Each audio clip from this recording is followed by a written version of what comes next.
The New Captors here. Halo teman-teman, selamat datang kembali di channel ini. Hari ini kita akan membahas salah satu karakter paling kompleks dan menarik dalam anime Kingdom, Raja Ise, yang dalam sejarah dikenal sebagai Qin Shi Huang atau Kaisar pertama Tiongkok. Pernahkah kalian bertanya-tanya, mengapa seorang raja muda ini begitu terobsesi untuk menyatukan seluruh negeri Tiongkok? Apa yang mendorong ambisinya yang begitu besar? Apakah motivasinya dalam anime Kingdom sama dengan tokoh sejarah aslinya? Dalam video ini, kita akan mengupas tuntas motivasi Ise dari dua perspektif. Bagaimana ia digambarkan dalam anime Kingdom, karya Yasuhiro Hara, dan bagaimana sosok Qin Shi Huang yang sesungguhnya dalam catatan sejarah. Percayalah, perjalanan ini akan sangat menarik. Mari kita mulai dengan memahami siapa Ise dalam anime Kingdom. Ise pertama kali muncul sebagai seorang pangeran muda yang kabur dari istana karena adanya pemberontakan internal. Disinilah dia bertemu dengan Shin, protagonis utama dalam cerita. Yang menarik dalam karakter Ise adalah dia tidak digambarkan sebagai raja yang sempurna sejak awal. Dia adalah seorang pemuda yang memiliki visi besar namun masih harus berjuang keras untuk mewujudkannya. Dalam anime, kita melihat bagaimana dia berkembang dari seorang pangeran yang hampir kehilangan tahtanya menjadi raja yang sangat visioner. Motivasi utama Ise dalam anime Kingdom bisa dirangkum dalam satu kata, yaitu adalah perdamaian. Tapi ini bukan perdamaian yang naif. Ise memahami bahwa untuk mencapai perdamaian sejati, dia harus mengakhiri era zaman negara berperang atau Sengoku Jidai yang telah berlangsung selama berabad-abad. Dalam salah satu scan paling berkesan, Ise menjelaskan kepada Shin bahwa dia ingin menciptakan dunia di mana tidak ada lagi anak-anak yang harus menderita karena adanya perang. Ini adalah motivasi yang sangat personal dan emosional yang membuat karakternya begitu mudah dipahami meskipun dia adalah seorang raja. Ise juga digambarkan sebagai sosok yang pragmatis. Dia memahami bahwa untuk menyatukan Tiongkok, dia tidak hanya mengandalkan idealisme. Dia harus pandai dalam politik, strategi militer, dan diplomasi. Ini membuat karakternya sangat tiga dimensi. Dia bukan hanya memimpin baik hati, tapi juga seorang politikus yang sangat cerdas. Dalam anime Kingdom, visi Ise tentang persatuan Tiongkok dijelaskan dengan sangat detail dan emosional. Bagi Ise, menyatukan Tiongkok bukan sekedar ekspansi teritorial, tapi sebuah misi mulia untuk mengakhiri penderitaan rakyat. Bayangkan hidup di era zaman negara berperang. Setiap hari, rakyat jelata hidup dalam ketakutan. Hari ini mereka berada di wilayah negara A. Besok bisa saja wilayah mereka dikuasai negara B. Perdagangan terhambat karena setiap negara memiliki mata uang dan sistem hukum yang berbeda. Keluarga terpisah karena perang yang tidak pernah berakhir. Ise melihat semua ini berkata cukup dalam anime. Dia sering mengatakan bahwa dia ingin menciptakan Tianxia, konsep Tiongkok kuno yang berarti seluruh dunia di bawah langit. Ini bukan konsep imperialisme dalam arti modern, tapi visi tentang dunia yang damai dan terpadu. Yang membuat Ise berbeda dari penguasa lain di zamannya adalah cara dia memandang rakyat. Dalam banyak scan, kita melihat bagaimana dia benar-benar peduli dengan nasib rakyat jelata. Ketika dia mengunjungi desa-desa yang hancur karena perang, ekspresi wajahnya menunjukkan kesedihan yang sangat mendalam. Ise juga memiliki visi tentang sistem pemerintahan yang adil. Dia ingin menciptakan sistem meritokrasi di mana seorang bisa naik pangkat berdasarkan kemampuan, bukan kelahiran. Ini adalah ide yang sangat revolusioner untuk zamannya. Dalam anime, kita melihat bagaimana Ise harus menghadapi resistensi dari berbagai pihak, termasuk dari dalam negara Qin sendiri. Ada bangsawan yang menentang visinya karena mereka khawatir kehilangan hak istimewa atau privilege-nya. Ada juga yang meragukan kemampuannya untuk usianya yang sangat muda. Sekarang mari kita beralih ke perspektif sejarah, yaitu adalah Qin Shi Huang atau Ying Zheng. Nama asli Ise adalah tokoh yang sangat kompleks dalam sejarah Tiongkok. Dia hidup dari 259 Masehi hingga 210 sesudah Masehi dan berhasil menyatukan Tiongkok pada 221 sebelum Masehi. Motivasi historis Qin Shi Huang untuk menyatukan Tiongkok memang mirip dengan yang digambarkan dalam anime, tapi dengan nuansa yang lebih kompleks. Secara politik, unifikasi adalah langkah logis untuk mengakhiri kekacauan zaman negara berperang yang telah berlangsung selama 250 tahun.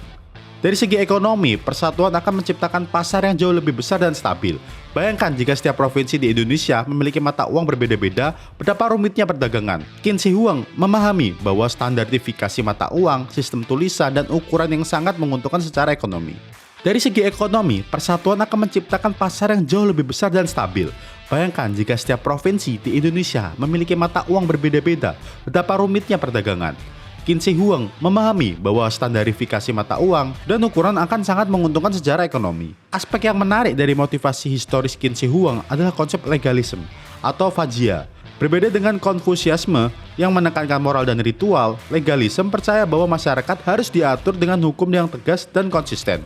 Qin Shi Huang adalah penganut legalisme Dan dia melihat unifikasi sebagai cara untuk menerapkan sistem hukum yang universal. Tetapi juga, kita juga tidak bisa mengabaikan aspek personal dari motivasinya. Catatan sejarah menunjukkan bahwa Qin Shi Huang memiliki obsesi terhadap keabadian dan kekuasaan absolut. Dia ingin namanya dikenang sepanjang masa sebagai kaisar yang pertama dan terbesar. Yang menarik dalam catatan sejarah, kita juga menemukan bukti bahwa Qin Shi Huang benar-benar peduli dengan kesejahteraan rakyat. Dia membangun sistem irigasi yang canggih, jalan raya yang menghubungkan seluruh kerajaan, dan tentu saja tembok besar Tiongkok untuk melindungi rakyat dari invasi. Namun metode yang digunakan sangat keras, pembakaran buku dan penguburan cendekiawan. Burning of the book and burning of the scholar adalah salah satu kebijakan kontroversial di mana dia membakar buku-buku dan mengubur hidup-hidup para cendekiawan yang menentang ideologinya. Setelah kita memahami kedua perspektif, mari kita bandingkan motivasi Ace dalam anime Kingdom dengan Qin Shi Huang dalam sejarah. Kesamaan yang mencolok, yang pertama adalah kedua versi karakter ini memiliki visi besar tentang persatuan. Baik Ace maupun Qin Shi Huang memiliki unifikasi sebagai solusi untuk mengakhiri kekacauan dan penderitaan rakyat. Keduanya adalah visioner yang jauh melampaui zamannya. Konsep negara terpusat dengan sistem administrasi yang seragam atau uniform adalah ide yang sangat maju untuk abad ketiga sebelum Masehi. Ketiga, baik dalam anime maupun sejarah, kita melihat seorang pemimpin yang tidak takut mengambil keputusan sulit. Mereka memahami bahwa untuk mencapai tujuan besar kadang diperlukan pengorbanan. Perbedaan yang signifikan. Perbedaan utama terletak pada penggambaran karakter. Ace dalam anime Kingdom digambarkan lebih humanis dan empatik. Dia sering menunjukkan keraguan dan emosi yang membuat dia mudah dipahami. Sebaliknya, dalam catatan sejarah, menggambarkan Qin Shi Huang sebagai figur yang lebih otoriter dan kadang sangat kejam. Dalam anime, motivasi Ace lebih fokus pada aspek kemanusiaan. Dia ingin menghentikan penderitaan dalam sejarah. Motivasi Qin Shi Huang lebih kompleks, mencakup ambisi personal, ideologi politik, dan pragmatisme ekonomi. Anime Kingdom juga memberikan penekanan lebih besar pada hubungan personal Ace dengan orang-orang di sekitarnya, terutama dengan Shin. Ini membuat motivasinya terasa lebih personal dan emosional. Mengapa perbedaan ini ada? Perbedaan ini wajar karena Kingdom adalah karya fiksi yang perlu membuat karakter lebih menarik untuk audiens yang lebih modern. Yasuhara harus menyeimbangkan akurasi sejarah dengan kebutuhan penceritaan atau storytelling yang sangat menarik. Di sisi lain, catatan sejarah ditulis oleh penulis yang hidup di era berbeda dengan perspektif dan bias mereka sendiri. CG, Record of the Grand Historian, karya Sima Qian, misalnya ditulis 100 tahun setelah kematian Qin Shi Huang. Jadi ada kemungkinan bias dalam penggambarannya. Lalu apa relevansi cerita Ace untuk kita di masa kini? Ternyata sangat banyak loh, tentang kepemimpinan visioner. Baik Ace maupun Qin Shi Huang mengajarkan kita tentang pentingnya memiliki visi jangka panjang. Sebagai pemimpin tidak cukup hanya menyelesaikan masalah jangka pendek. Perlu ada pernyataan visi atau vision statement yang jelas tentang masa depan yang ingin dicapai. Di era modern, kita melihat pemimpin-pemimpin besar seperti Lee Kuan Yew yang mentransformasi Singapura atau Nelson Mandela yang menyatukan Afrika Selatan. Mereka semua memiliki kesamaan dengan Ace, yaitu adalah visi yang jelas dan keberanian untuk mengambil keputusan yang sangat sulit. Visi Ace tentang menyatukan berbagai negara dengan budaya dan bahasa yang berbeda sangat relevan dengan Indonesia. Sebagai negara dengan ribuan pulau dan ratusan suku bangsa, Indonesia menghadapi tantangan serupa dalam menjaga persatuan. Moto Bhinneka Tunggal Ika, kita sebenarnya memiliki semangat yang sama dengan visi Tianxie dari Ace atau negara Cina, persatuan dalam keberagaman atau unity in diversity. Pelajarannya adalah bahwa persatuan tidak berarti penyeragaman, tapi harmonisasi dalam keberagaman. Tentang reformasi dan perubahan, Ace dalam anime Kingdom sering harus melawan sistem lama yang korup dan tidak efisien. Ini mengingatkan kita pada pentingnya reformasi berkelanjutan dalam organisasi dan negara. Di Indonesia, kita juga mengalami era reformasi yang mengubah sistem politik dan sosial kita. Pelajarannya adalah bahwa perubahan yang memang tidak mudah dan sering mendapat resistensi, tapi dengan visi yang jelas dan determinasi yang kuat, perubahan positif bisa terjadi. Tentang keseimbangan antara idealisme dan pragmatisme, salah satu hal yang paling menarik dari Ace adalah bagaimana dia menyeimbangkan idealisme dengan pragmatisme. Dia memiliki cita-cita mulia, tapi juga memahami realitas politik dan militer yang harus dihadapi.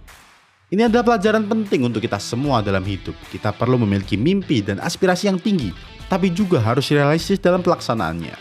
Jadi, mengapa Raja Ace ingin menyatukan Tiongkok? Jawabannya adalah kombinasi kompleks dari visi kemanusiaan, pragmatisme politik, dan ambisi personal. Dalam anime Kingdom, motivasi digambarkan lebih idealistik. Dia ingin mengakhiri penderitaan dan menciptakan dunia yang damai. Dalam sejarah, Qin Shi Huang memiliki motivasi yang lebih kompleks, mencakup ambisi personal, ideologi legalisme, dan pragmatisi politik. Yang menarik adalah bagaimana kedua perspektif ini saling melengkapi. Anime memberikan kita wawasan atau insight tentang aspek kemanusiaan dari seorang pemimpin besar. Sementara sejarah menunjukkan kompleksitas dan konsekuensi dari keputusan-keputusan yang sangat besar. Ise dan Qin Shi Huang mengajarkan kita bahwa untuk mencapai sesuatu yang besar, kita perlu memiliki visi yang jelas, keberanian untuk mengambil risiko, dan determinasi untuk menghadapi berbagai rintangan. Oke guys, itu dulu pembahasan kita mengenai motivasi Raja Ise dalam menyatukan Cina. Jangan lupa untuk like video ini, subscribe dan nyalakan notifikasi agar tidak ketinggalan info update Anime Kingdom lainnya. See you on the next chapter!